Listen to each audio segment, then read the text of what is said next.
Fala galera, tudo bem com vocês? Professor Diego Fares, mais uma vez aqui na área, dando continuidade à nossa saga Premonição Enem, galera. Claro que a gente vai falar de uma temática que tem altíssima chance de estar na prova do Enem.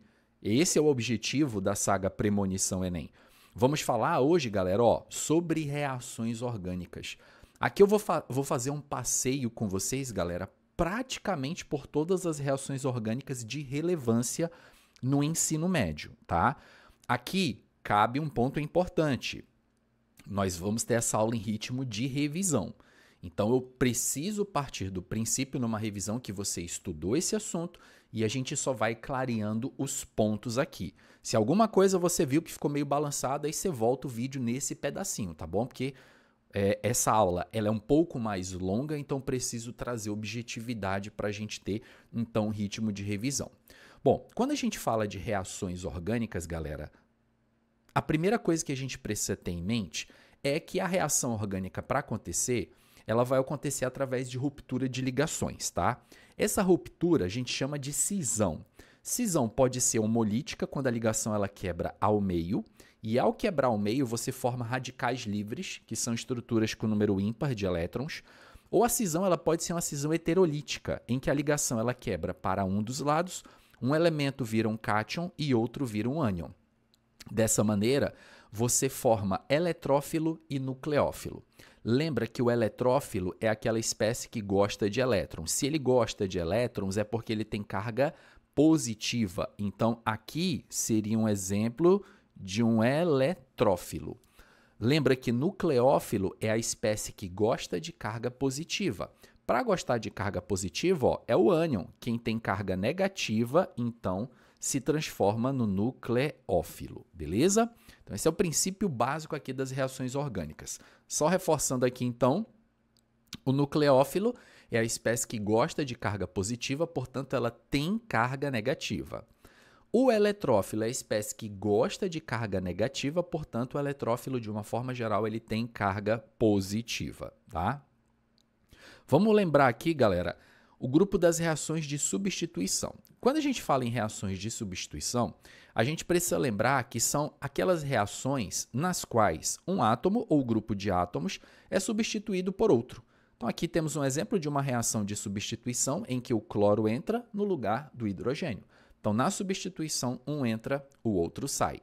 As reações de substituição, gente, elas são chamadas reações via radical livre ou via radicalar, em que radicais livres reagem para formar os produtos da reação. Aqui nós temos a reação de halogenação de um hidrocarboneto, em que ocorre a substituição do cloro pelo hidrogênio, formando um haleto orgânico e gerando como subproduto o HCl, tá? Esse tipo de reação ocorre em alcanos, que são, de uma forma geral, moléculas que são muito estáveis, então eles preferem reagir por substituição. Perdão, gente. Como os radicais eles são muito reativos, somente eles são capazes de reagir com os alcanos, porque justamente os alcanos não são muito chegados em reagir, tá? A substituição do átomo de hidrogênio do alcano por outra espécie bastante reativa, que é o radical livre, né? Nesse caso aqui, para ocorrer essa reação, ocorre a ruptura da ligação cloro-cloro, tá?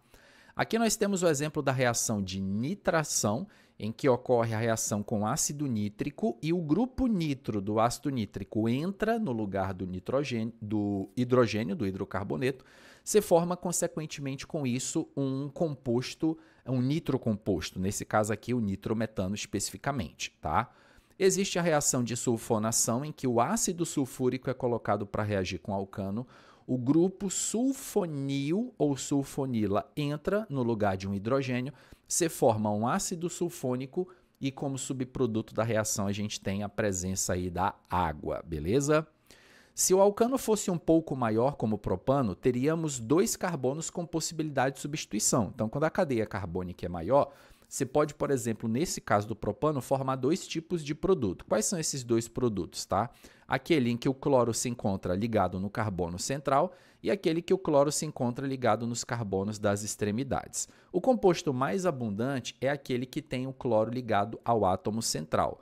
Por qual motivo, tá? Quando há mais de uma possibilidade de substituição, verifica-se experimentalmente que há uma ordem de prioridade.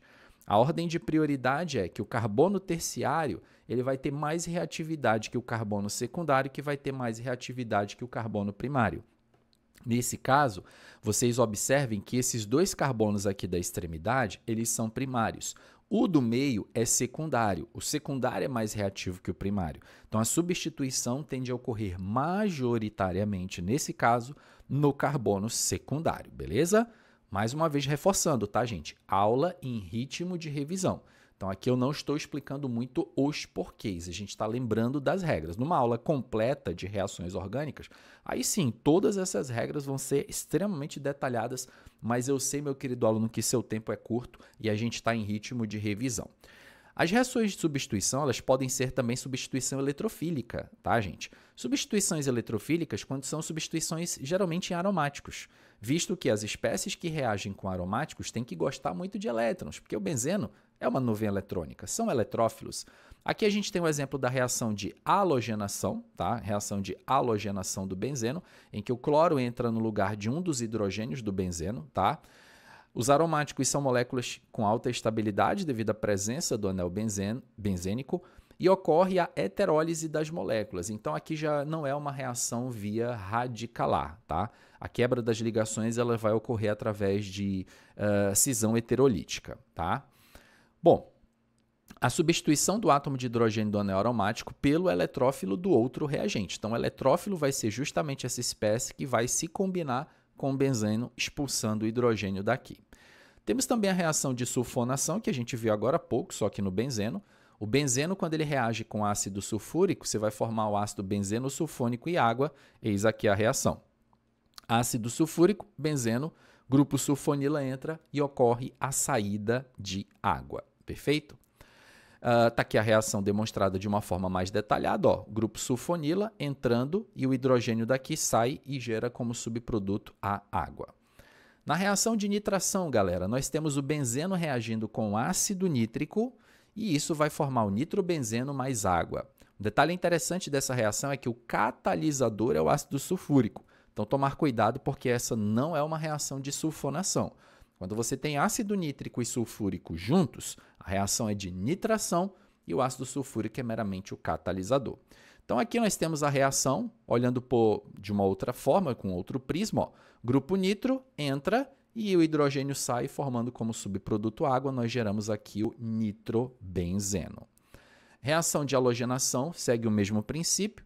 O benzeno vai reagir com uma forma diatômica de um halogênio e vai formar um haleto aromático e um ácido derivado daquele halogênio. Então, aqui você tem a molécula de X2, em que esse X pode ser flúor, cloro, bromo ou iodo, e aí ocorre a substituição do hidrogênio por esse X, em que aqui você tem um haleto e uma espécie aqui HX. Geralmente, os catalisadores dessa reação são cloreto de ferro ou brometo de ferro, né, que são espécies químicas aqui que são ácidos de Lewis, né? O elemento central aqui, o ferro, é uma espécie que tem carga positiva e pelo mecanismo da reação é necessário que seja aqui um ácido de Lewis como catalisador. Bom, temos as famosas alquilação e acilação de Friedel-Crafts. Lembrar que nessa reação, o benzeno ele vai reagir com um haleto de alquila ou acila, é o que vai definir se vai ser uma ou outra reação, tá? Aqui nós temos o benzeno, por exemplo, reagindo com cloreto de alquila, tá? Em que esse R é um radical alquil, poderia ser também um radical acil, né? Aqui no exemplo genérico. O grupo entra, o hidrogênio sai na forma de HX. E mais uma vez reforçando, né, que essa espécie catalisador ela é um ácido de Lewis, como eu falei há pouco, tá? Aqui na alquilação de Friedel-Crafts, então, de forma específica, ó, o benzeno vai reagir com haleto de alquila. Eis aqui o haleto de alquila. O grupo alquila todo ele vai entrar, tá, gente? No lugar do hidrogênio, o hidrogênio sai, gerando como subproduto o HCl, beleza? Bom, na acilação, você vai ter o benzeno reagindo com haleto de acila, e aí vai formar aqui o benzeno com esse grupo acil, tá? Grupo acil aqui, gente, eis aqui que nós temos um cloreto de acila. Esse grupo que está conectado ao cloro é chamado de grupo acil ou acila.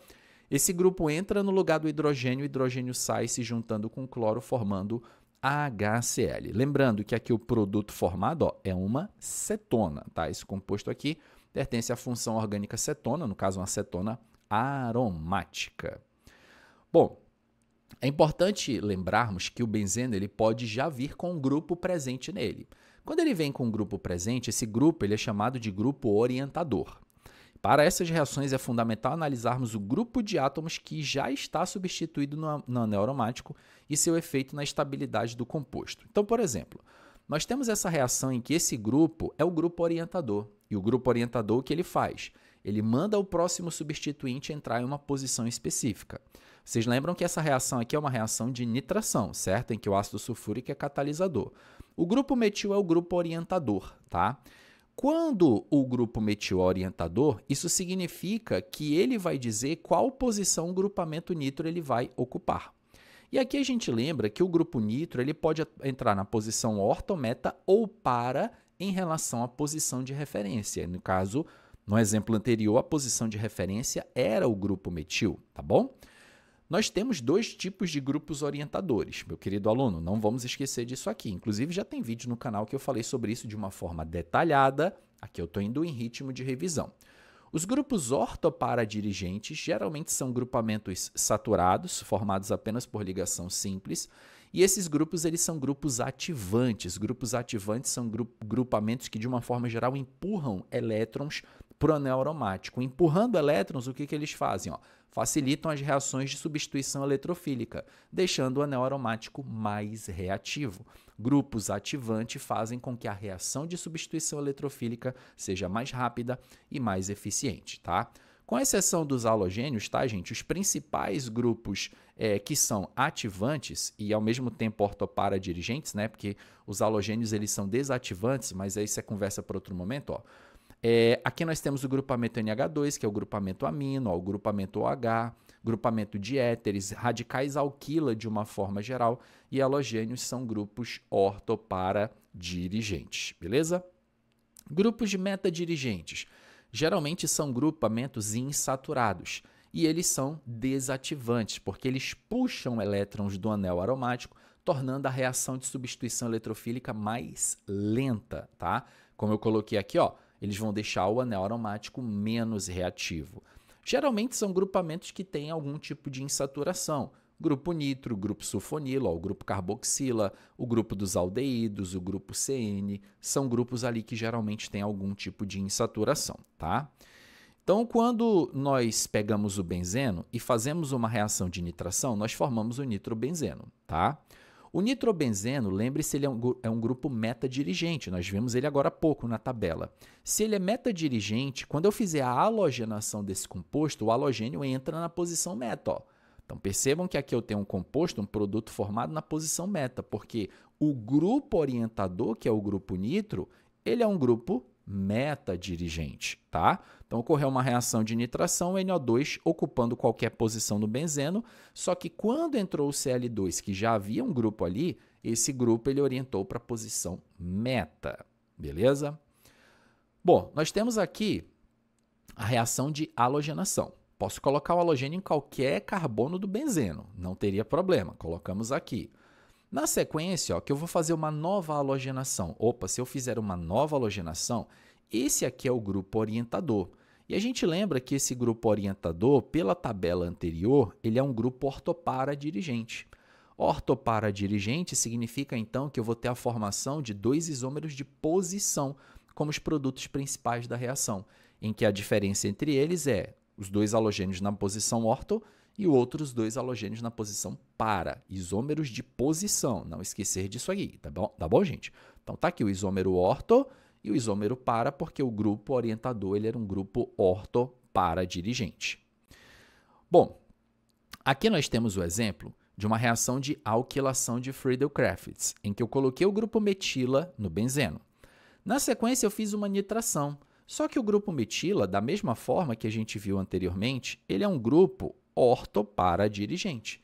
Se ele é ortopara, significa que na hora do grupo nitro entrar, ó, o grupo nitro vai entrar nas posições orto e para em relação ao grupo metil, perfeito? Ó, então é exatamente isso que eu acabei de mostrar para vocês. Nas reações de adição, gente, a gente precisa lembrar que, de uma forma geral, elas ocorrem com alcenos e alcinos. Alguns ciclanos também acabam reagindo por adição. Aqui nós temos o rompimento da ligação π, em que, diferentemente da substituição, esse composto será adicionado ao composto orgânico. A principal de todas as reações de adição, gente, sem dúvida nenhuma, é a hidrogenação catalítica, e ela é chamada assim porque é uma reação que envolve gás hidrogênio na presença de um catalisador. Lembrar que o principal objetivo dessa reação é pegar um composto insaturado e, através da hidrogenação, torná-lo saturado. E quando a gente fala de Enem, claro que o Enem vai trazer uma aplicação. E a aplicação disso aqui, gente, é justamente na produção das gorduras hidrogenadas, tá? Os óleos, de uma forma geral, eles são compostos insaturados. Quando eles sofrem um processo de hidrogenação, que você satura aquele óleo, se forma a tal da gordura hidrogenada, que ela é muito maléfica para a nossa saúde, tá? Aqui nós temos um exemplo de uma gordura que é insaturada, predominantemente aspecto óleo. Quando tem insaturação óleo, chama-se de gordura, mas assim, é que muitas vezes esse termo óleo e gordura, fora da química, ele é usado de forma indistinta. Mas na química, isso efetivamente era um óleo que foi saturado e se transformou em uma gordura, né? Houve a quebra da ligação π. E aí a gente lembra que o problema dessa reação de hidrogenação é que quando ela ocorre parcialmente, nem todas as duplas são hidrogenadas, as duplas ligações resultantes do processo, que tem configuração natural cis, elas acabam se convertendo no arranjo não natural trans, num processo denominado isomerização, em que a dupla do tipo cis acaba se transformando numa dupla do tipo trans. E isso gera a tão famosa gordura trans, que já existem vários estudos que comprovam que ela causa vários malefícios aí para a nossa saúde. No caso da halogenação, galera, é uma reação de adição, ó. Adicionamos um átomo de cloro em cada carbono da insaturação. Se for uma ligação tripla, adicionamos um cloro em cada carbono, ainda restando uma dupla. A adição de HX, galera, que é no caso HX, o X é um halogênio qualquer, a gente chama de adição de halogenidrito, é a forma geral dessa molécula. Colocamos um hidrogênio em um carbono e um bromo em um outro carbono, tá? Quando a gente tiver alcenos superiores, ou seja, alcenos com mais de 2 carbonos, aí nós temos que lembrar da regra do Markov-Nikov, que diz que o hidrogênio deve ser adicionado ao carbono insaturado mais hidrogenado. Então, coloquei o hidrogênio no carbono mais hidrogenado da insaturação e iodo no menos. Esse é o produto principal. Claro que na prática vai haver a formação dos dois produtos, mas o produto principal é aquele que o hidrogênio foi adicionado no carbono mais hidrogenado, seguindo, portanto, a regra de Markov-Nikov, tá bom, gente? Esse aí, ó, como eu falei para vocês, o primeiro é o produto principal, ok? Aqui no caso, se a gente for fazer adição de HCl no propino, ó, o hidrogênio vem para o carbono mais hidrogenado da insaturação, não tem nada a ver com CH3, e o cloro vai para o outro. Ó. Se formou aqui o 2-cloro-propeno, perfeito? Se for HBr, mesmo esquema. Hidrogênio vem para o carbono mais hidrogenado, bromo para o outro, para formar o produto principal, tá bom? Existe uma situação um pouco rara de aparecer, mas como eu estou fazendo uma passagem geral aqui por reações orgânicas, é quando você coloca HBr na presença de um peróxido, tá, gente? HBr na presença de um peróxido orgânico, ela segue um caminho anti-Markov-Nikov. E anti-Markov-Nikov significa que, nesse caso, o hidrogênio ele vai parar onde? No carbono menos hidrogenado. E o bromo, consequentemente, vem parar aqui, ó, no outro carbono, que é o mais hidrogenado, seguindo, portanto, um caminho contrário à regra de Markov-Nikov. Lembrando que isso só vai acontecer com HBr na presença de peróxido, caminho anti-Markov-Nikov. Fora isso, HBr, sem mais nada, o hidrogênio vai para o carbono mais hidrogenado. Bom, quero mostrar para vocês agora a reação de hidratação, galera, que é a adição de água. Ela segue também a regra de Markov-Nikov. Como a água ela é feita de H e OH, a gente tem a adição do H no carbono mais hidrogenado da dupla e o OH no outro, formando, portanto, aqui ó, um álcool. Então, vamos lembrar que a hidratação de alcenos vai formar álcoois. Quando a gente tem um alcino, também vai seguir a regra de Markov-Nikov, só que a gente precisa lembrar que a hidratação de alcino ela é uma hidratação tautomérica, ou seja, quando nós adicionamos água, o O hidrogênio vem para o carbono mais hidrogenado e o OH vem para o outro. Só que você forma um enol. E aí você lembra que o enol tem todo aquele caso da tautomeria. Lembrando que tem playlist aqui no canal completa de isomeria, tá? Inclusive a isomeria espacial. Isomeria plano espacial.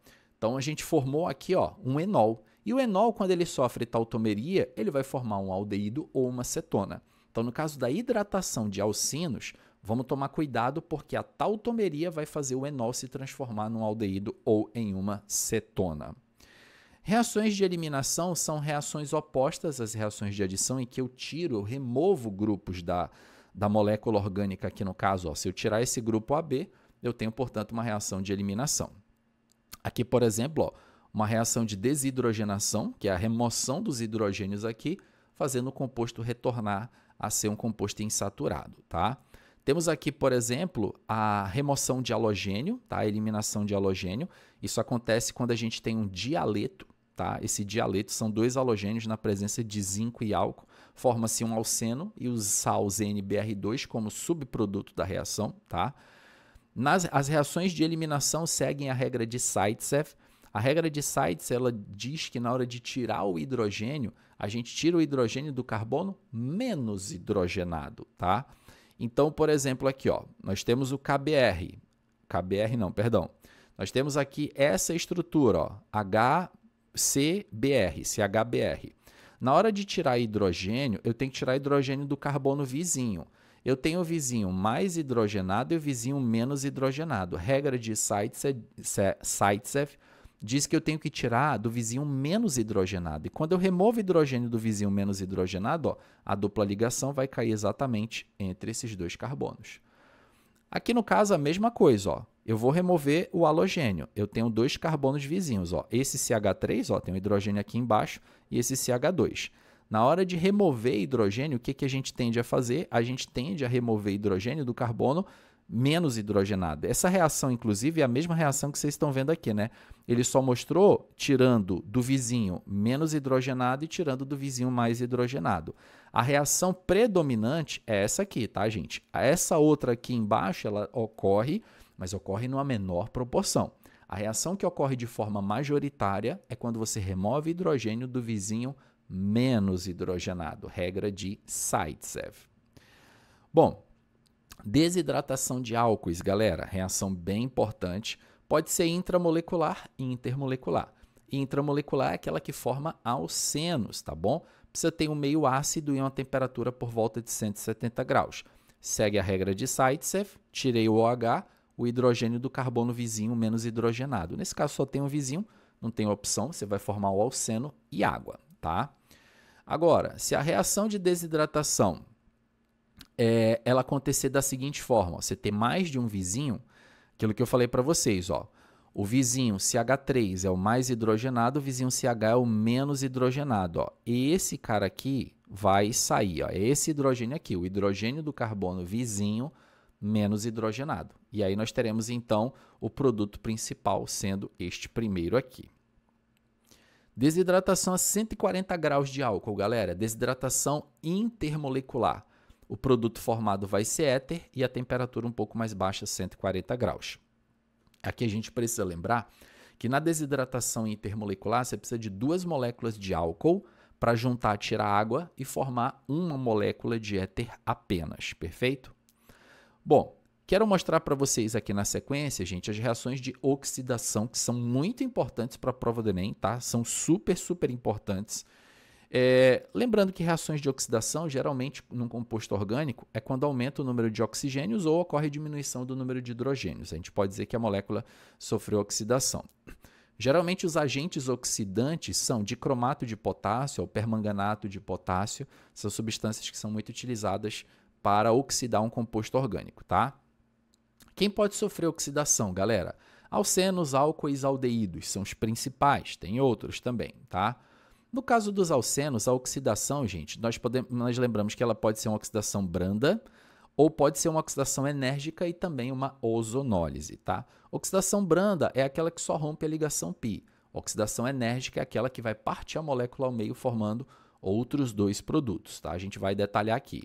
Então, lembramos que na oxidação branda, A gente simplesmente quebra a ligação π, tá? E completa cada carbono com um grupo OH. Então, quebrou a ligação π, colocou OH. É assim que funciona a oxidação branda de um alceno. Quebra a ligação π, completa com OH, perfeito? Então, a gente usa um agente oxidante, uma oxidação a frio, tá bom? Esse é um detalhe importante. Meio neutro ou levemente básico são as condições reacionais e um produto é um diálcool, tá? Então, aqui nós temos mais um exemplo, ó, oxidação branda, quebra a ligação π, completa cada carbono aí com grupo OH, você tem um diálcool vicinal. Vicinal significa carbonos vizinhos, perfeito? Bom, permanganato de potássio, tá, gente? Em meio básico a frio, que permite a reação de oxidação branda apenas com alceno. Isso aqui é um tipo de reativo chamado reativo de Bayer. Ele permite diferenciar alcenos de ciclanos, visto que os ciclanos não sofrem esse tipo de reação, tá? Então, por exemplo, quando você tem um alceno na presença do permanganato de potássio, que se forma um diálcool, o dióxido de manganês, gente, formado, ele é marrom. Então, ele indica que a reação aconteceu, que a reação efetivamente se formou. Ó. Vejam, teste positivo, formou uma espécie química marrom. E aí, como eu falei para vocês aqui, ó, a espécie química marrom, o dióxido de manganês, significa que a reação ela foi efetivamente feita porque o alceno oxidou e o manganês aqui, sofrendo redução, se transformou numa espécie marrom. Tá? Se a cor permanecer rosa, teste negativo, não houve reação, porque o permanganato de potássio ele é rosa. Se ele não reage, ele vai continuar com a coloração original. Teste negativo significa, então, que não houve reação, tá? Oxidação enérgica, galera, é aquela que rompe a ligação dupla, tá? Rompe a ligação dupla e completa-se com dupla O aqui, onde houve esse rompimento, tá? Se for um alceno terminal, um alceno de ponta de cadeia, o carbono da extremidade, quando ele oxidar, ele sempre vai virar CO2 e água. E isso se for alceno terminal, tá bom? Alceno que não seja terminal, ó, quebrou essa ligação, vai completar aqui com dupla O e o hidrogênio conectado ao carbono da dupla vira OH no final da reação, beleza?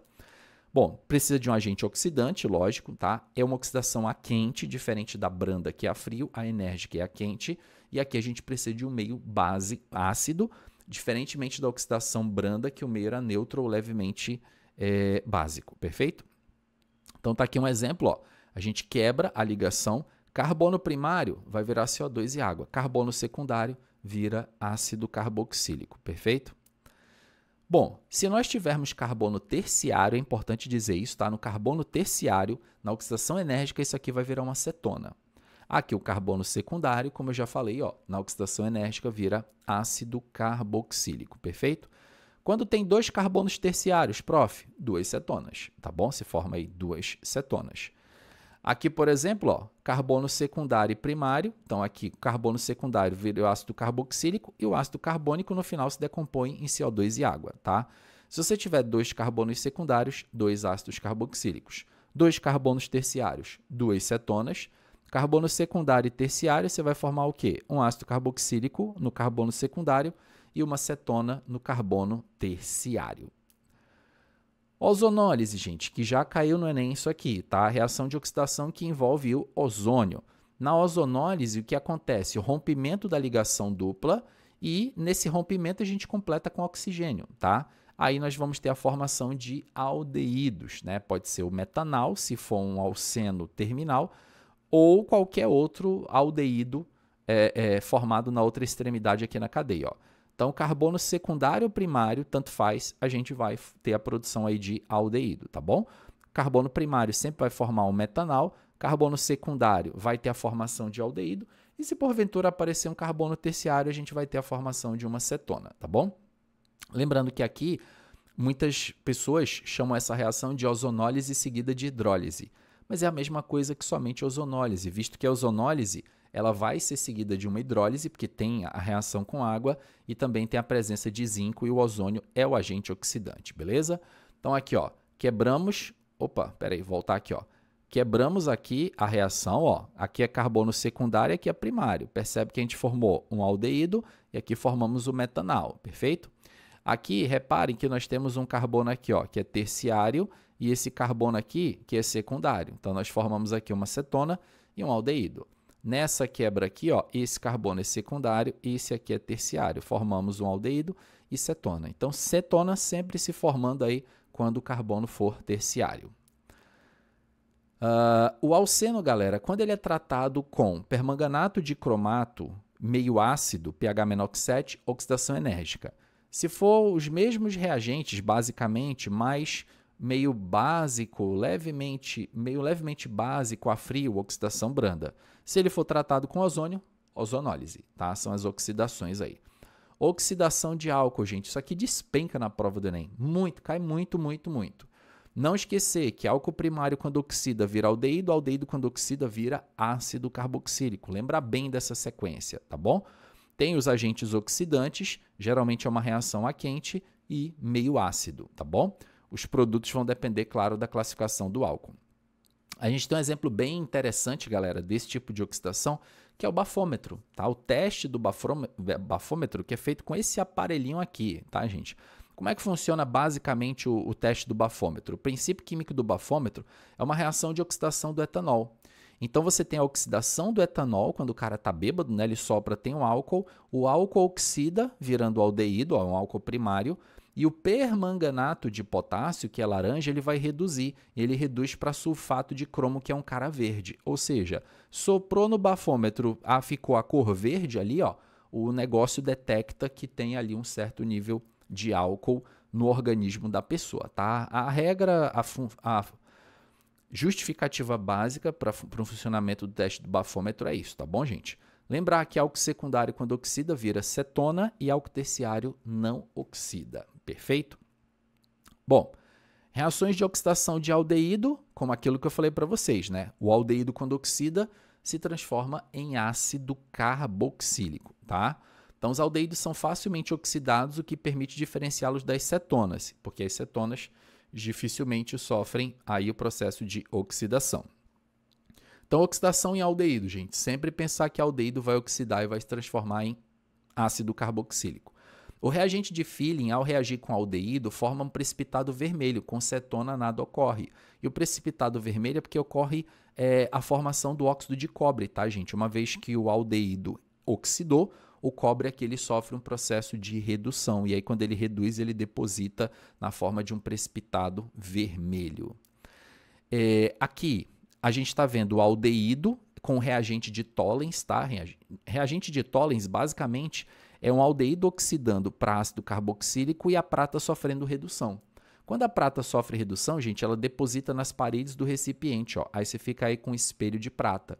Se for com uma cetona, não ocorre reação, visto que cetona não oxida, tá? Reações de neutralização, ácido e base, essa aqui é trivial, mas lembrar que na química orgânica ácido carboxílico com base gera sal de ácido carboxílico e água, tá bom? Pode ocorrer com ácidos carboxílicos e bases inorgânicas.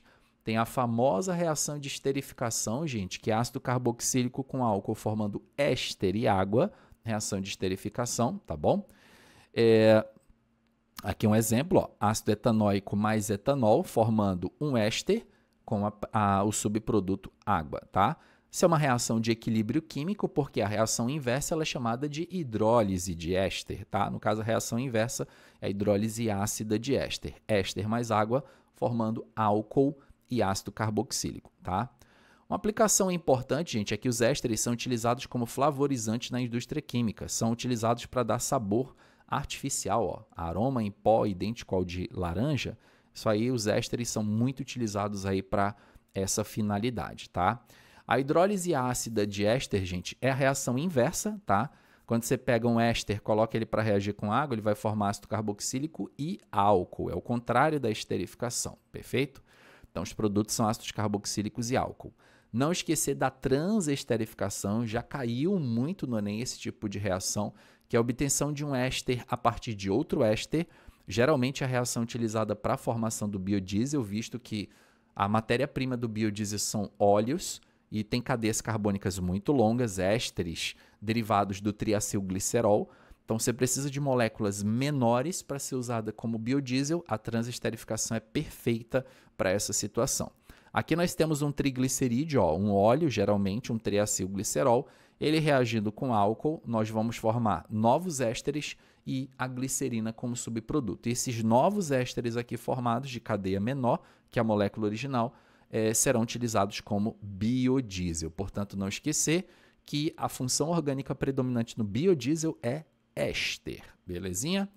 Bom, é um combustível renovável, tá, gente? Porque vem da matéria vegetal, então você usa essa matéria vegetal, processa ela, aí vai e forma o biodiesel vai e abastece o caminhão. Aí esse gás carbônico emitido, ele pode ser utilizado para plantar mais vegetal, que vai gerar mais biodiesel, processo basicamente cíclico. Lembrar que a saponificação é a hidrólise alcalina, a hidrólise básica de éster, é a reação que forma sabão. Quando você pega um óleo ou uma gordura que é um triacilglicerol, coloca ela para reagir com uma base, vai formar sal de ácido graxo e o glicerol. Sal de ácido graxo é o que nós chamamos de sabão. Ocorre entre éster, proveniente de um ácido graxo, e uma base, perfeito? Que eu acabei de falar para vocês aí. Na reação de saponificação, gente, as moléculas do sabão são anfifílicas, elas têm parte polar e parte apolar. A parte polar é originada da base inorgânica, geralmente é a soda cáustica, tá? E a parte apolar é originada do ácido graxo. Então tá aqui, ó, parte apolar, parte hidrocarbônica e a parte polar aqui, ó, onde tem o sal do ácido graxo, tá?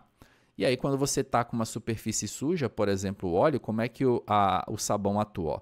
A parte apolar do sabão se volta aqui para a gordura e vai formar uma estrutura chamada de micela, tá, gente? Que é isso aqui, ó, a micela. Isso aqui que parece uma aranha 3D, né? Isso aqui é uma micela, tá, gente? Aí a parte polar fica voltada para fora, onde vai estar a água, e a água consegue levar, então, a sujeira embora, beleza?